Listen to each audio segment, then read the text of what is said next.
Hello, welcome to the channel. I'm Chris Gastrite. Thank you for joining me. Happy Thursday. Happy the eve of the Open at Austin presented by Flight Factory Disc. That's a mouthful. How you guys doing tonight? Happy Pi Day. That's right, I forgot. I almost forgot it's Pi Day. I'll talk about pie. I went to Papa John's. There's my boy. Welcome here. I went to Papa John's. They had a deal today because it's Pi Day. Buy a pizza, get one for 3.14 or $3.14. I tried the buffalo chicken pizza. It had like a hot buffalo sauce. Mwah. Excellent. It is so good. It is so good. That's crooked. My hat's crooked. Cal, how you doing tonight?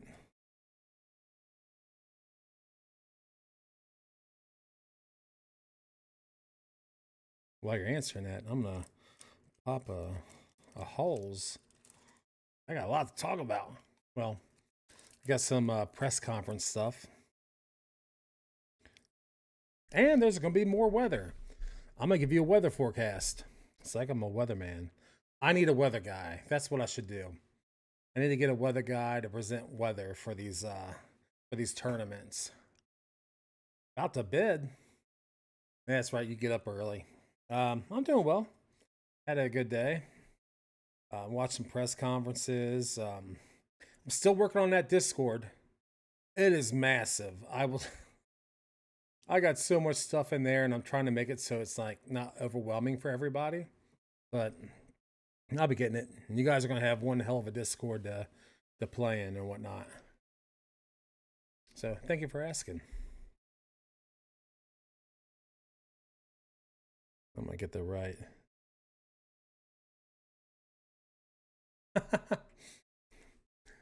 Yeah, well, he's like busy down there, isn't he? Don't This is like prime storm season because I do know weather people. I know a weather guy who does podcasting. But I think they're all busy today because there's like storms and tornadoes and stuff. No, or just to the east of here, I think we had tornado warnings. The tornado warnings all around. So hopefully wherever you guys are, you're safe and things aren't going too bad. Because it's a bad line of storms coming through. Well, you guys ready for the Open at Austin stuff? Bring it and blow me away. I'll be out there with a wind vane or whatever and just like catching the wind speed. Was it a windometer? I don't know. I forget the name of it. I've been out of the business so long, I forget how easily I forget. Oh, I wanted to bring, before I go there, the Hanging Loose podcast, Shanked DG. I said, hey, Shanked, me and you have about the same microphone. I always want to show my microphone so he could see. I wasn't fooling. Great minds think alike. All right, let's start off with this press conference stuff. I got this from the Disc Golf Pro Tour's YouTube page because it wasn't on the DGN site, which I'm surprised. So this first one is Paige Pierce talking about the weather. So that's a good segue from us. Now, let me check audio. So let's play this. All right, Paige, tell us about the weather. Yeah, I mean, I hear people talking about it. I don't really check the weather until the night before. And if it's gonna rain, I kind of get a couple things prepared, rain jacket, that kind of stuff.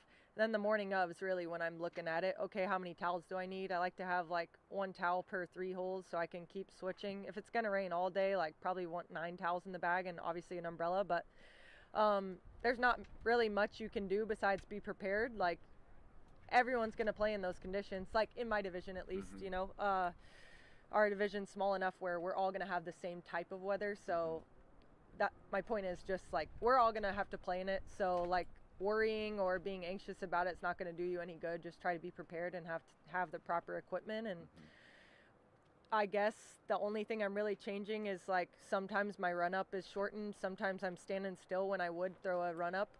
But yeah, just gotta see what happens when the 10:15 hits tomorrow morning, or 10:50. Otherwise, Oh, look at that commercial. Let me skip past this commercial real quick because somebody brought up Paige's hat, and I just wanted to say something also about that real quick. You guys seen those vans from like the 70s and 80s with that, like the unicorns or whatever, the wild van paintings? This is no cap on her hat. I like her hat a lot. I like the artwork. But doesn't that remind you of those vans you see? There's, I forget the name of the vans. It's just like old vans. But that artwork reminds me of one that has like unicorns or whatnot. All right, let's see. I think that's the end of that soundbite. for no reason. Yep. Okay, that was it. That's the unfortunate thing about having to use YouTube. Their commercials just pop in wherever. Now, I was watching the press conference on YouTube today, and commercials just popped in during the middle of the press conference. I'm like, come on, man. All right, this next one is Gannon Burr. He's talking about the new course, which the whole course has changed. I didn't bring it up the other day, but we'll show you the layout later. So here's Gannon talking about the new course. I'd say it's a better mix of shots than last year maybe. I did prefer last year's course better. I thought last year only had like 3 bad holes. I think hole 1, hole 6 last year, and then hole 17 were the only like 3 bad holes in the course last year. I thought the front 9 last year was like a good start. It was fun, good mix of par 4s, par 3s, hard par 3s, and some par 4s. But I can definitely see, I know there was some complaints last year, so, but I think every single hole is different. I don't think there's one hole that's the same. Everything's at least changed by like 15, 20 feet in some pin positions and stuff like that. So there's a couple holes that are pretty similar. Definitely, you know, coming in as a defending champ, people would say, I guess you could say I played good here, but that doesn't really apply anymore with the course being completely different. I'm not like a huge fan of the woods. The tee shots are kind of weird. They're like really short wooded holes with a lot of trees in the way, and it kind of just makes it to be a scramble hole in a way. You kind of just throw your shot. the tee shot's almost like a pitch shot, and then you throw your actual shot. And kind of the shapes you have to throw are just a little bit weird. Yeah. I mean, not necessarily that they're like bad holes. They're just kind of interesting. I Mhm. maybe would prefer something else, like a maybe a little bit longer of a wooded hole with a more defined fairway or 2 fairways. I think I'd prefer, but I can definitely see like why they added it. Just because the course was pretty open last year. And so So that's Gannon talking about the course. I'm surprised to hear that he actually liked last year's course a little bit better. I watched Bodanza play on his video today because he was playing in the play-in on Monday, and he said he really liked the course. He said he can't really speak for anybody touring because he's not a touring pro and he's never played the course before, but he said he really liked it. For those of you who watched last year and you go and watch compared to this year's course compared to last year, let me know what you think. If you like it better, if you like to play better, you think things look better. All right, let's move on. Next one is Holland Handley. She's talking about the I can't read my writing. Oh, the mindset. Yeah, I'm gonna show you guys. This is my chicken scratch. It's hard to read. Oops. Yeah. There we go. I chicken scratch that crap right in there. And let me ask you this as we're going through here. Who do you think is going to win this? Is it going to be Gannon? Is he going to win again? He won last year. He's won 2 tournaments in a row. Is Kristen going to win this tournament this year? Or is it Paige? Holland? All right, let's do this. Holland. I think there's a happy medium, because there are times where I'm way back on the lead and I won't check scores because I'm like, I just need to head down and execute. I don't need to be thinking about other stuff. And then there are times where I'm like kind of slow. My brain's not in a bad place, but I kind of need to kick things into gear. And so I might check scores and be like, okay, I'm 2 back of the person ahead of me, and kind of give myself a little like micro goal to go after. So I think for me, it's like seeing where my head's at and where my momentum's at, and like, do I need to change it? And if so, I might let one of those external factors, such as like checking the score or something, kind of help create that urgency. So it's part. If you've ever played a tournament or whatever, I guess you would check the scores, but you're not going to let it change how you play, how your game plan was for the course, because you went out and practiced the course. You're like, okay, I'm going to use this disc here for this. You have a couple different scenarios. I get checking, but you can't. I wouldn't think you'd let that. You wouldn't want to let that affect you, because if it gets too much in your head, you're probably going to change your game plan from what you think might do well. All right, next one is Bradley Williams talking about injuries. So yeah, my body kind of ebbs and flows. I've definitely been struggling with injury, especially in my shoulder region, like the rhomboid. And I thought it was going to be a strong year, injury free, and I surprise attacked another injury right before the start of the tour. So I'm already dealing with another injury in my arm. I think I can compete on tour if we don't have to throw 475 to clear water every hole, because like it seems like that's like my max range now. So yeah, I don't have too much longer, because if they're going to start catering to a different class of players, then I'll just be phased out for sure. All right, Kyle Rhodes says Kristen Tatar and Saki Bomb. That is his prediction. What I'm going to do, I'm going to make a note of that. Then we'll talk about this Bradley Williams thing. I just want to see. He's predicting Kristen and Ricky. All right. This whole I want to touch on the Bradley Williams injury. That you see, I guess you see that a lot with people just going through injuries with their shoulders and their elbows and stuff, which is funny. Let me see. I've been getting this ad on Facebook. It's for It's for a shoulder and arm stabilizer that you would use. Oh, here it is. I thought the K2 Biokinetic sleeve. I thought that's pretty cool. It's supposed to stabilize your help with your shoulder and elbow, which I think would be pretty cool to use because I know sometimes I hurt my shoulder a while back and then my elbow. I have that tennis elbow thing that I can never ever get rid of. I could have made it look better, but oh well. Maybe reach out to them and say, hey, you guys should sponsor disc golf players. Because a lot of people get those elbow and shoulder injuries. All right, moving on. Let's talk about Luke Humphreys. He's talking about Waco.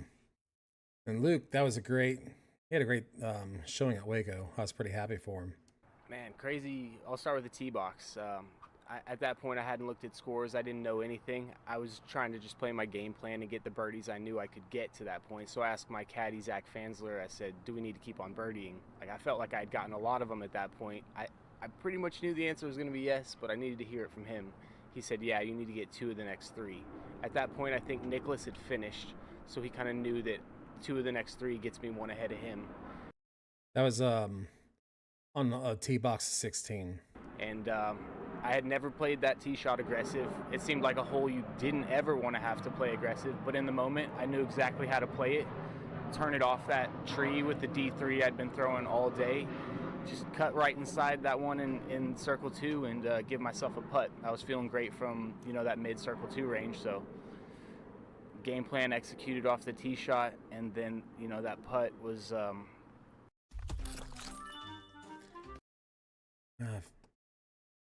YouTube. It was a moment that I'll recall forever. It was a moment where I taught myself I could do it, or told myself I could do it. It was the first time I feel like I actually did it with the moment as big as it was. And I've been telling Nico for like weeks, like, don't run your putts in, dude. It doesn't look professional. Like, we got to act like we know what we're doing. Like, when we hit a good putt, you walk it in like Tiger Woods or whatever. But in that moment, dude, I ran it in. It's just what you do, I guess. I'm sorry, Nico. Nothing wrong with running your putts in. It shows excitement. You got to have. This is not golf. Golf is boring. I mean, they have great shots, right? This is disc golf. Disc golf is a game of the people, not of kings.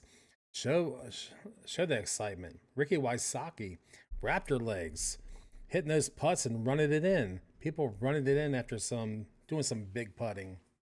Nothing wrong with that. I say it shows you're human. But, dude, Luke Humphreys, I hope he continues the momentum and does well this weekend. I'd like to see it.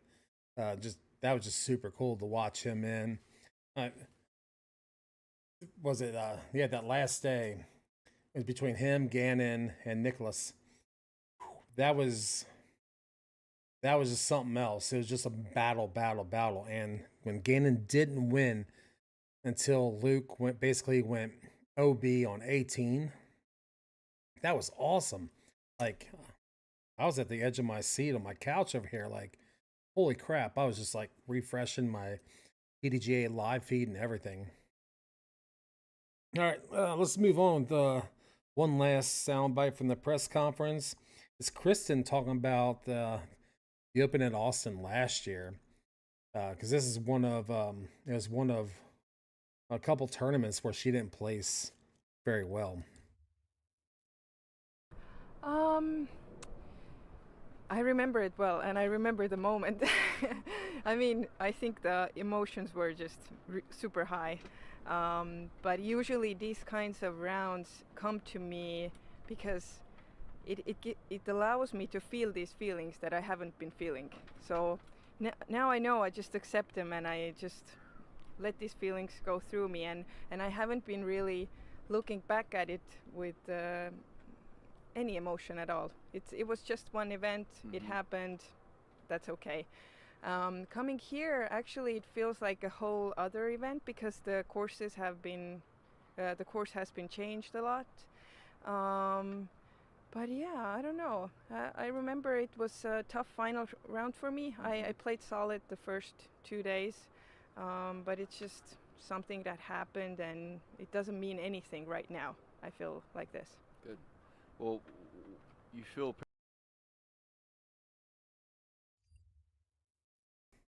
I mean, she's like the preemptive number one for every tournament, right? You're thinking if she's in, she's winning. But last year showed she didn't win everything. Um, I heard it. Was it on Tour Life? I believe it might have been on that. It says she's really good at everything. It's not that she's great at one thing, like driving or putting. She just puts together that whole game. It's not like she's flashy. It's just consistency. It's what I talk about when I talk about Owen Scoggins. Owen Scoggins is a very consistent player. She's not flashy. She don't have long drives, but she's just consistently.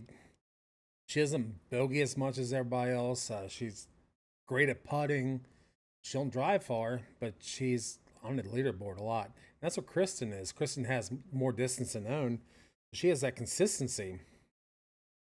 So it's going to be interesting. There's a few FPO players that could challenge Kristen as the year goes on. Always own Evelina Salonen. Her putting is so much better. And who else? Who else I got that I figure who can challenge her? Hannah Blomroos, if she can figure out her putting, you know, she's gonna be up there. Her drives are great. Ella Hansen, if she doesn't have like a one blow up, usually that one blow up gets her. She's gonna be a great she's a great competition for Kristen. But it's good. It's good to have people there who'll push you.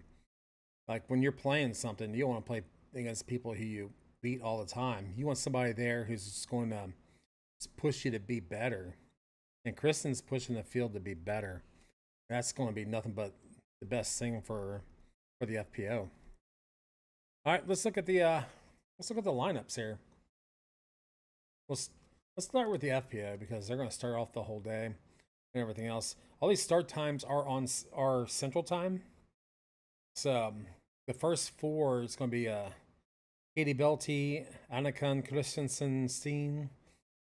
I feel like I nailed that name. Danny Clyden and Kimberly Dickerson. That card starts at 8:30 a.m. Central Time. And let's go look at your chase card and your. Love you too. Thank you. Appreciate you. You have a good night, and I'll talk to you tomorrow. You got the lead card and chase card. Your chase card is Owen Scoggins, Evelina Salonen, Katrina Allen, and Madison Walker. They should go off about 10:35 a.m., followed by the lead card of Valerie Mandawahano, Kristen Tatar, Paige Pierce, who's last year's winner, and Holland Handley. Oh, Holland Handley, I should mention her. And Paige, as long as Paige gets healthy. But she's back so fast from an injury. I don't expect, she's going to be good, but my expectations aren't high for her to be great yet. But Holland Handley and Paige Pierce, of course.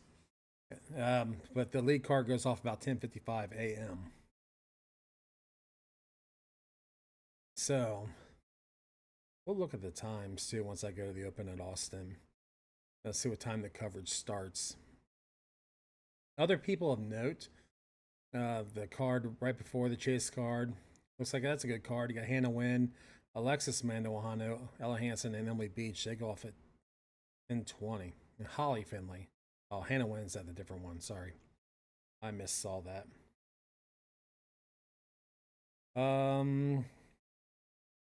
Erica Stinchcombe is with Hannah Wynn, with Vanessa Van Dyken and Hannah Blomroos. So the only thing really, there's Chantel Badinsky. She's at 9:30. I love watching her vlogs. Her and her fiance Chris. If you've never seen Miss Frisbee's on YouTube, you should watch it. She's a great watch. She's great attitude. She has fun doing it. Her and Chris, they're great personalities. I love watching them. All right, let's look at MPO. First card on the day for the MPO is Mr. Cole Redolin, Kristen Tanner, Corbin, is it Milczewski, and Scott Withers. They go off at 11:10 a.m. And let's look at your lead card and chase card. Chase card will be 3:35 p.m. Simon Lizotte, Matthew Oram, Matty O, Paul Uleberry, and Mason Ford.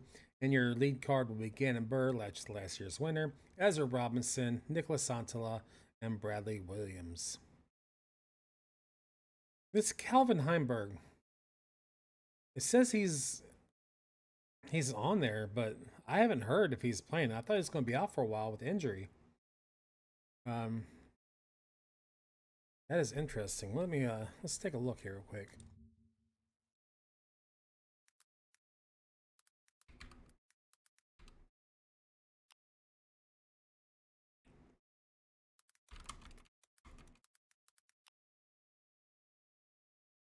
Let's take a look.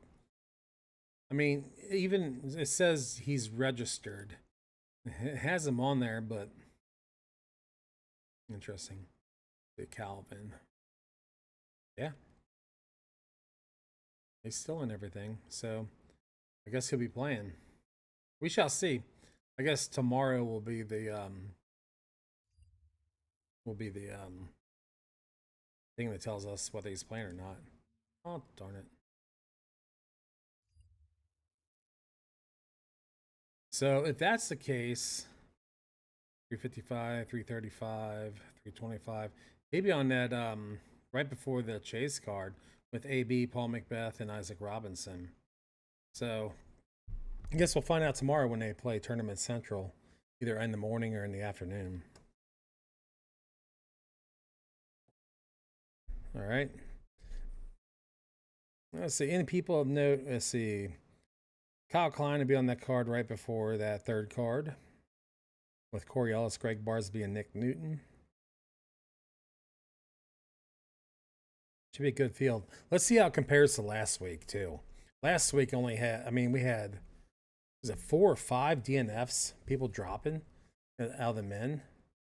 Hopefully not as many happen this time, because as you're about to see, weather will be something to watch out for. All right, moving on to go to dgpt.com. I looked at the schedule. I went to event schedule and I clicked on the Open at Austin presented by Flight Factory Disc. The FPO coverage for broadcast starts at 10 a.m. Central Time tomorrow, 8 a.m. Pacific, and 11 a.m. Eastern. With Tournament Central League Card Tees at 10:30. Here I said that. MPO coverage begins at 3 p.m. Central Time, which is 4 p.m. Eastern and 1 p.m. Pacific, and 3:30 for league card. Event history: this is only second year. Gannon Burr shot 22 down last year. No wonder he really liked that course from last year. Paige Pierce, she shot 5 down. Those are your previous winners. And if you go to dgp.com, you'll see the top 5 MPO shots and top 5 FPO shots. I want to completely rip them off and play their stuff, so I'm not. If you don't have the app, get the PDGA Live app, or you can go here to check live scoring.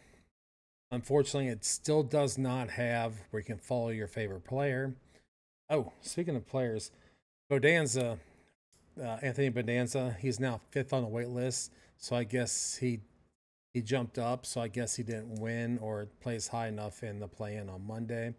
I think he said he's okay with it if he doesn't make it.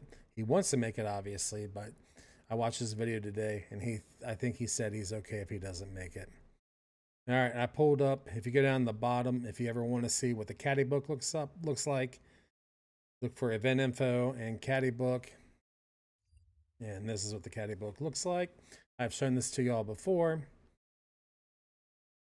And everything is different from last year, which I didn't know. Yep. The staff of the Open Disc Golf Championships dedicate this event to the memory of Matt Cruz, player, volunteer, and friend, 1971-2024.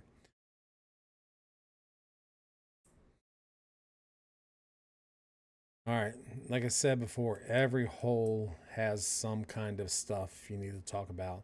There are hole specific notes. In the case you're wondering how things work, there's a tie break procedure. In the event of a tie for first place after the scheduled rounds of play, a winner will be determined by sudden death playoff on hole 18.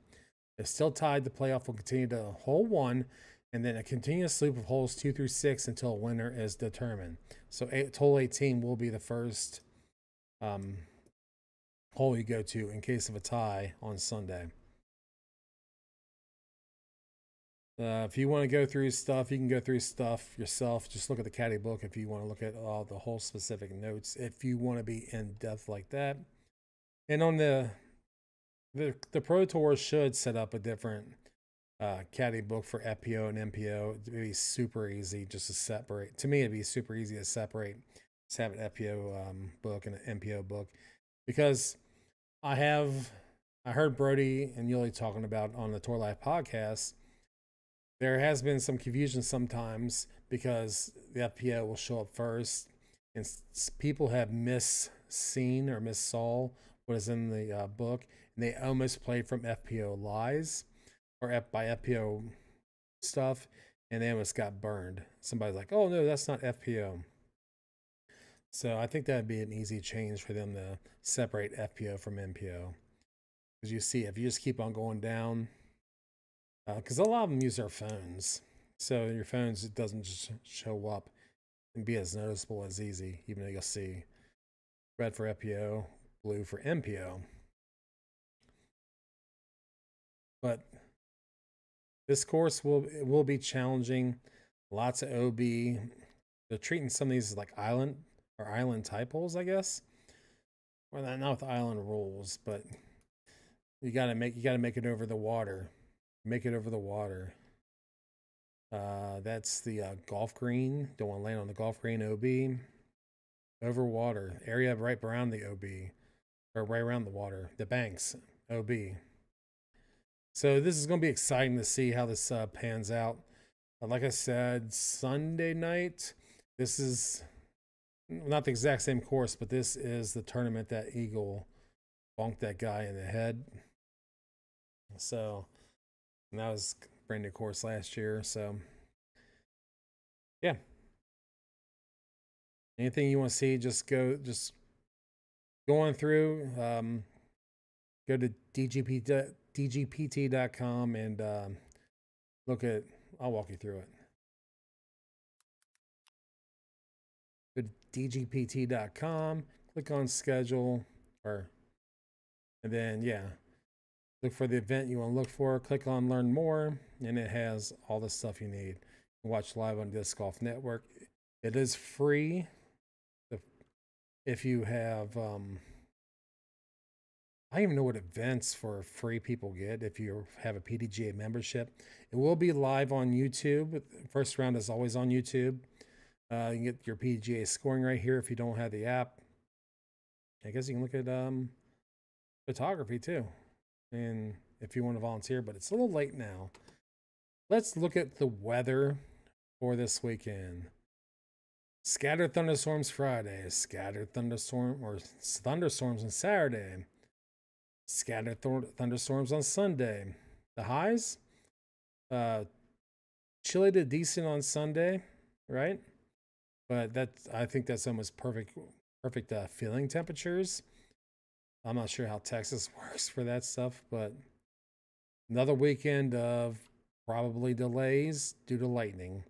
There's lightning within a certain radius. It's at 20, 25, 30 miles, something like that. They will sound a horn. If people are on the field, they will have everybody clear the field, leave the field, go to a safe place, like your cars. Generally, that's the only place you can go because a lot of places don't have clubhouses. and it's a certain prescribed time after the last lightning strike until you can get back on the course. I got to experience that last year at Idlewild. I went out to volunteer. I showed up a few minutes before my arrival time. I parked, and I noticed everybody, all the volunteers, everybody just sitting, nobody playing, because there was a lightning strike in the area. Within that certain mile radius, whatever it is, 20 to 40 miles, I forget what it is. And we had to wait the prescribed time. So they got that to watch out for. And that is that, as they say. That will be the Open at Austin, presented by Flight Factory Disc. It will start at what I say. The women, the lead cards go off at 10:30 a.m. tomorrow. So check YouTube. If you're not, follow me on Twitter. I will post updates. If you don't know, I am twitter.com/BrokenEyePro1. If you're not following me on there, why aren't you? Lots of good stuff. Lots of good stuff. I retweet my own thoughts. Like, here's a thought. The first time you ever played in a disc golf tournament, did you do it because you feel like you're ready, or was it something like, what the heck, why not type of thing? I'm wondering for personal reasons. Me. I shouted out Red Bull. Hey, Red Bull, have you ever thought about sponsoring players in disc golf? Trying to get those players sponsored. I had an acai bowl. Holy crap, it was good. What the heck was that name of that place?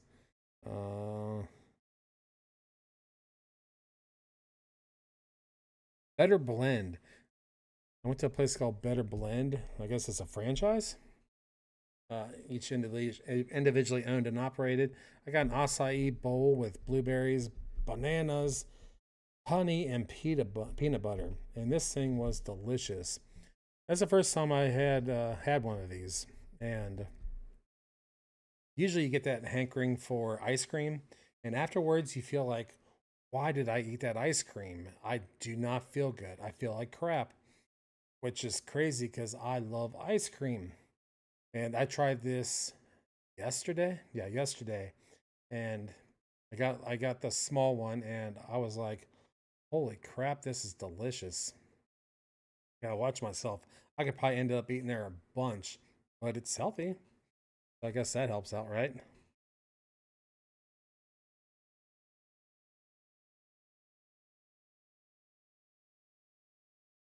Ooh, there'll be some big news. You guys stay tuned. Be watching my Twitter and my streams, because I am working on a deal for myself.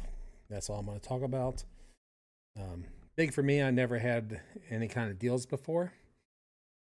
So I had one offer for some type of sponsorship with a guitar company at one time, and I wish I didn't think I was going to be a good representative for the company because I didn't play enough at the time, and I told him thank you, but no thank you. I didn't think I'd be good enough, but I'm learning from my mistakes on that. Somebody offers you, say, yep, let's do it. Let's see how well I do. So stay tuned for news on that. That's going to be exciting stuff. But yeah, follow me, Broken Eye Pro 1 on Twitter. Oh, controversial. This is really controversial. I put down, my name is Chris, and I eat pizza with a fork unless it's New York style. I feel better now that I shared it with the world. I do like to eat pizza with a fork. Hopefully that does not change how you think about me.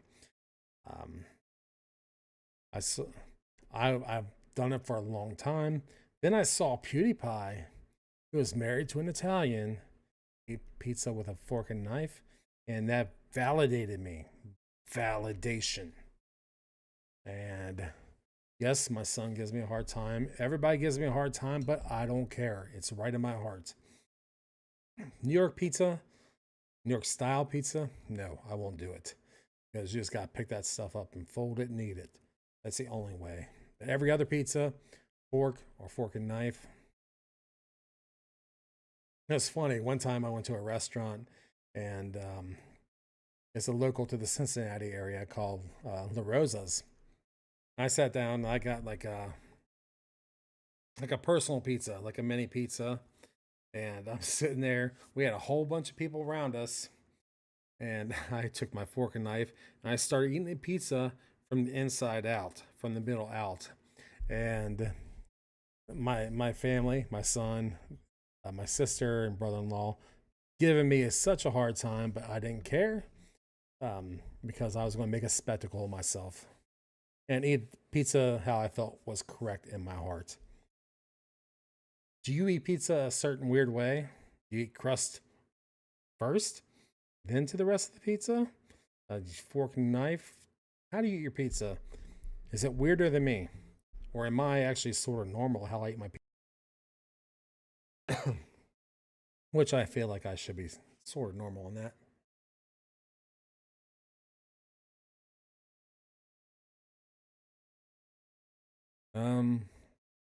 Oh yeah, I was watching Tour Life podcast the other night, and they were talking.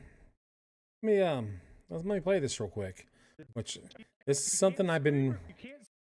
This is something I've been talking about every tournament so far, because I want to be able to record and do highlights. Because I can't do highlights, I have to. Usually it's fine with the Disc Golf Pro Tour puts on Twitter. So Brody was actually talking about this. So here we go. You can't screen record. I can't like. I used to do that a lot for the shows. Like I would screen record a clip to show on the show. I get it. It's behind pay-per-view, right? Like I get it in some point, but at the same time, like that's a huge marketing thing. You want people sharing clips of coverage. You want people showing highlights. As long as they're tagging them, for sure. I mean, even if they're not, still like just getting it out there, I think is better than like the Disc Golf Pro Tour trying to own everything. And then, I don't know, man. I think that's a miss. To me, that's a miss. It is a miss. I've told y'all before, I used to work in television, and a lot of times how we got our recordings were for sports, especially. We record off of websites from ESPN3, whatever, Fox Sports Online, and we record in the system. And the way the Disc Golf Pro Tour has it set up, there's something in the encoder that if you try recording it, it is a black screen. And if they want to get their product to where people like ESPN, Fox Sports, whatever, that want to pull their own footage that is not Pro Tour footage, they gotta fix that. I'm not a big streamer. I'm not a big sports person, but I'm working toward that, and I want to be able to cut video. It's something I'm passionate about, and I want to bring the highlights to you guys, do my sports show. But if they want to make it to where any television station, sports network, if they want to grow the sport, they need to change the encoder on it. Let us record. Let us screen record and share. Let us record so we can cut highlights. So Disc Golf Pro Tour, need to change that. If you want this sport to get big on media, traditional media, and social media. I mean, right now we have to rely on what the Pro Tour puts out, or you have to be an approved partner with the DGPT. And I don't meet those criteria of having 2,500 YouTube subscribers or whatever. I don't meet that requirement, I guess. And then you have to follow rules the certain rules, which, it's, I wouldn't see anything negative coming out. You're reporting stuff, you report stuff. When you're doing sports highlights, you're gonna have personal energy, you're gonna have energy into it, but you don't make it personal. You report stuff, you report, oh man, that's, like, Paige Pierce slipped and fell, broke her foot. We give our thoughts and prayers to her to recover fast, whatever, from last year or whatever. you have to be open to what the reporter, what the network says. It's just part of the business. It's part of the job of being a professional sports team. Heck, you get that for college, you get it for high school, you get it for amateurs, you get it for pros. You have to be open to allowing people to show and talk about yourself if you want to be taken seriously in the arena. So please, Disc Golf Pro Tour, change it so we can do screen records. That way we can we all want to grow the sport. Everybody's talking about disc golf right now. Everybody talks on social media. We all love it. We want to see it grow. We want to see it do better. You just got to trust us. So please trust us. All right. About 48 minutes in, or 43 minutes in, because yeah, think about my open, the music, the hold card, as they call it. I'll be tweeting. I'll be talking about highlights. I probably got some work stuff to do tomorrow, but I will be in and out, and I will be live each night of the tournament, as I said, as I have all year so far from each tournament. Coverage is early tomorrow. If you don't have Disc Golf Network, check it out on YouTube. YouTube will be free the first day. After that, they don't show it. So I don't know where else they. And I don't know if the free stuff shows it if you have the PDGA membership. So I know not every tournament was going to be shown. I don't know, but I'll watch it. I'll watch it for you if you can't watch it. We'll talk about it. And I want to interact and talk with you. Ask me questions about it. Ask me what I liked. Ask me what I didn't like. Ask me what I thought about the course when I see the pros play it. FPO and MPO, because it's all different.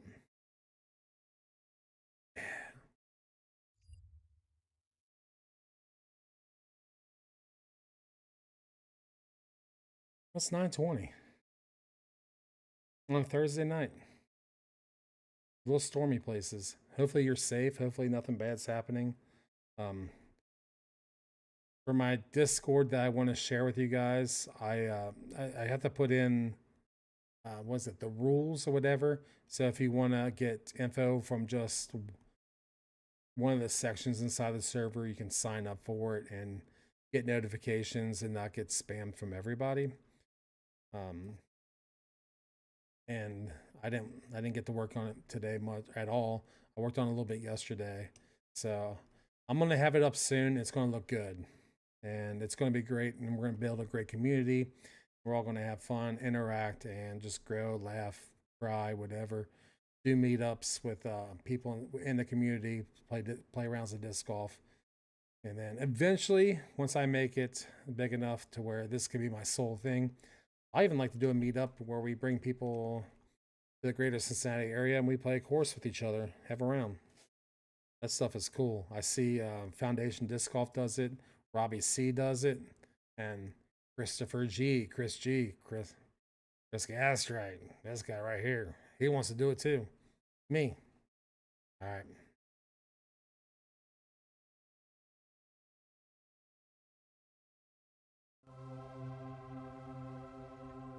There we go. I want to thank you. Thank you very much for joining me live. Thank you for talking. Thank you for interacting. If you like what you see, please share with your friends. Tell them about me. Tell them about us. And then give me a follow on Twitch. Eventually be a subscribe. Give me a like and subscribe on on YouTube if you like what you saw. Like I said, share with your friends. Follow me on Twitter at BrokenEyePro1. Until then, I hope you guys have a great Friday. Have a great night tonight. I hope you sleep well. We'll be back tomorrow to talk about the first round. All right. Be safe. Love you guys. Peace.